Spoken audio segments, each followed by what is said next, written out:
Siapa di sini yang pernah merasa capek kerja? Atau mungkin pernah berkata, "Duh, kalau Adam dan Hawa nggak jatuh dalam dosa, pasti kita nggak usah kerja." Banyak orang berpikir kerja itu kutukan. Katanya, sejak manusia jatuh dalam dosa, kita jadi harus kerja banting tulang. Tapi, benarkah begitu? Apakah sebelum Adam jatuh dalam dosa, manusia nggak perlu kerja?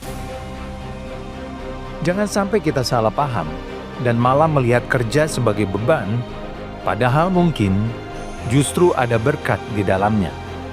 Yuk, kita bahas.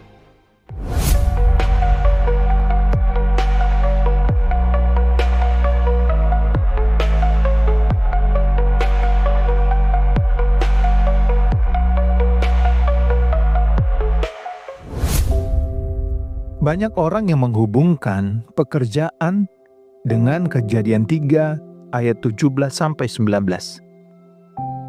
Terkutuklah tanah karena engkau. Dengan bersusah payah, engkau akan mencari rezekimu dari tanah seumur hidupmu. Dari sini muncul anggapan bahwa manusia bekerja karena dosa, dan bahwa sebelum kejatuhan, manusia hidup santai tanpa perlu bekerja. Akibatnya, banyak yang memandang pekerjaan sebagai hukuman, merasa terpaksa, malas, atau bahkan menghindari tanggung jawab. Tapi, apakah memang Tuhan menciptakan manusia hanya untuk bersantai dan tidak melakukan apa-apa? Alkitab mengatakan sesuatu yang berbeda. Kejadian 2 ayat 15 menyebutkan bahwa Tuhan menempatkan Adam di Taman Eden untuk mengusahakan dan memeliharanya. Tuhan Allah mengambil manusia itu dan menempatkannya dalam Taman Eden untuk mengusahakan dan memelihara taman itu. Ini terjadi sebelum dosa masuk ke dunia. Artinya, bekerja bukanlah hukuman, tetapi bagian dari rancangan Tuhan sejak awal. Pekerjaan bukan sekadar cara mencari nafkah, tapi mandat ilahi untuk mengelola ciptaan Tuhan. Bayangkan seorang anak kecil yang suka menggambar. Dia menggambar bukan karena dipaksa, tapi karena dia menikmatinya. Itu seperti pekerjaan sebelum kejatuhan manusia. Bukan beban, tapi kesenangan. Lalu, apa yang berubah setelah kejatuhan? Yang dikutuk bukan pekerjaannya, tapi kondisi pekerjaannya. Sebelum kejatuhan, bekerja adalah sukacita. Setelah kejatuhan, pekerjaan menjadi lebih sulit, penuh dengan tantangan, dan hasilnya tidak selalu sesuai harapan. Di dalam Kejadian 3 ayat 16 tertulis, "Dengan berpeluh engkau akan mencari makananmu sampai engkau kembali menjadi tanah." Bukan pekerjaan yang dikutuk, tapi tanahnya. Artinya, kerja jadi lebih berat. Hasilnya tidak instan. Jadi, bukan bekerja yang menjadi kutukan, tetapi cara manusia bekerja yang menjadi sulit akibat dosa. Kembali ke ilustrasi seorang anak kecil yang suka menggambar tadi. Dia menggambar bukan karena dipaksa, tapi karena dia menikmatinya. Itulah gambaran pekerjaan sebelum kejatuhan manusia. Bukan beban, tapi kesenangan. Akan tetapi, setelah kejatuhan, itu seperti anak kecil tersebut menggambar tanpa pensil yang bagus. Jadi sulit dan melelahkan. Itulah perubahan akibat dosa. Bukan pekerjaan itu sendiri yang salah. Di dalam Kristus, kita kembali melihat pekerjaan sebagai berkat, bukan beban. Kolose 3 ayat 23 berkata, apapun juga yang kamu perbuat, perbuatlah dengan segenap hatimu, seperti untuk Tuhan dan bukan untuk manusia. Paulus sendiri adalah seorang pembuat tenda, meskipun ia juga seorang rasul.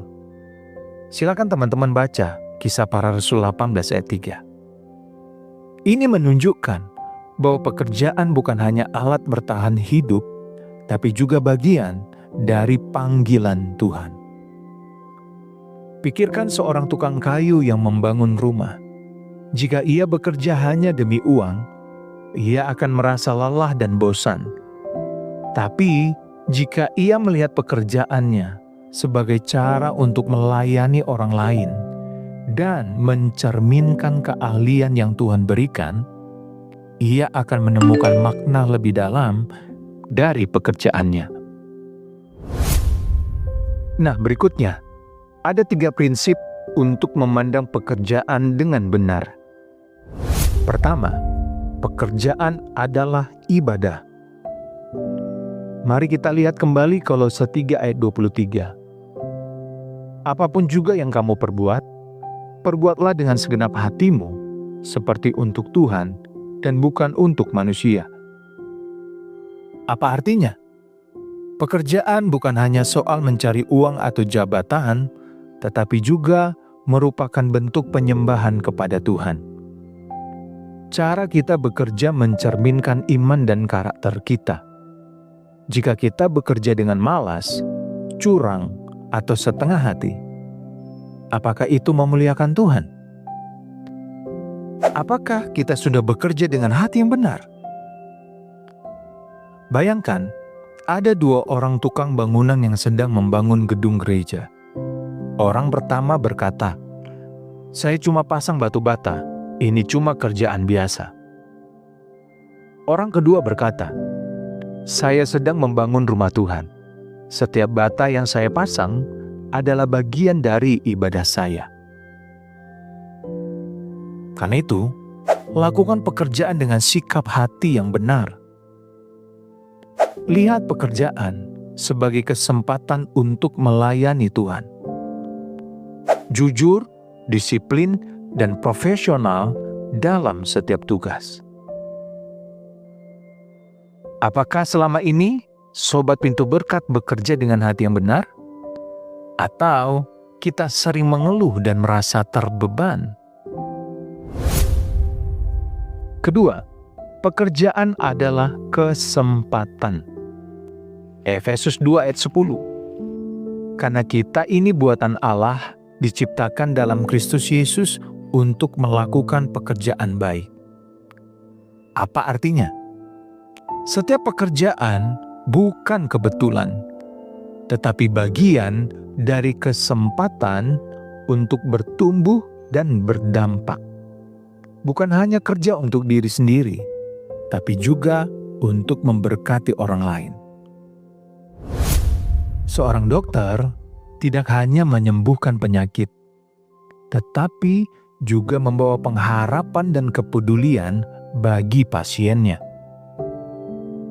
Seorang guru tidak hanya memberi pelajaran, tetapi juga membentuk masa depan anak-anak.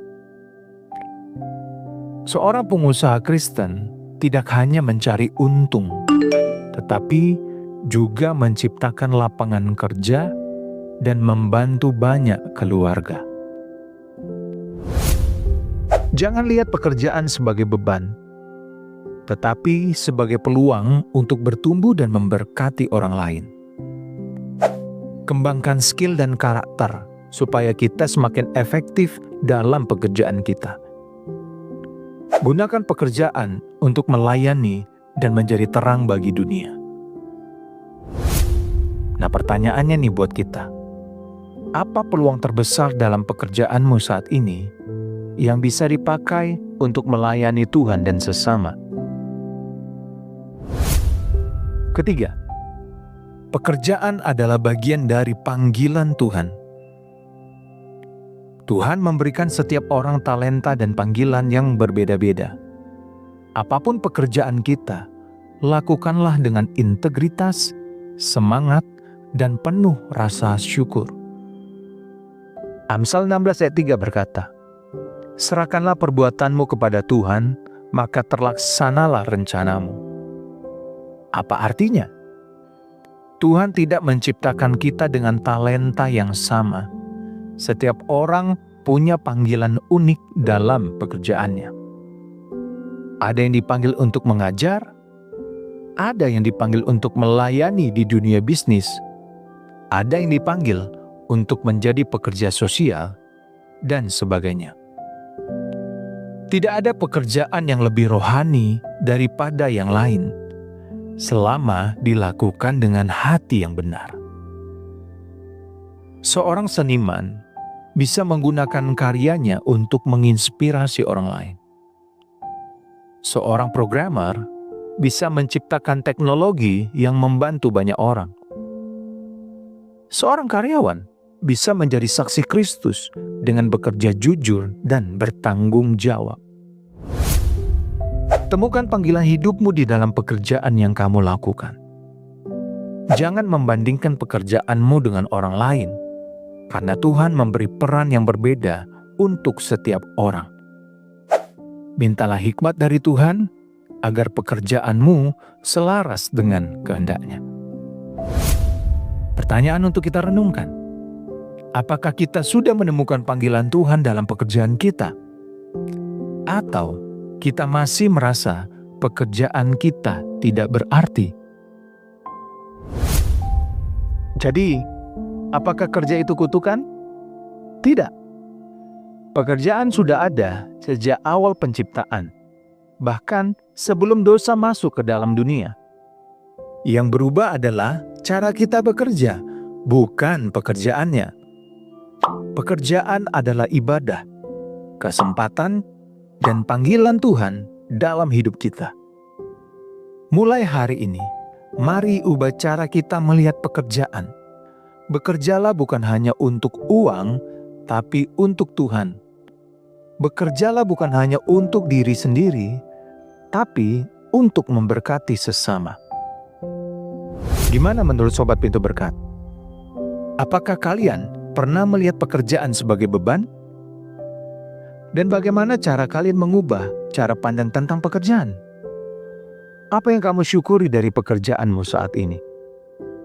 Tulis pendapat kalian di kolom komentar. Kita diskusi bareng.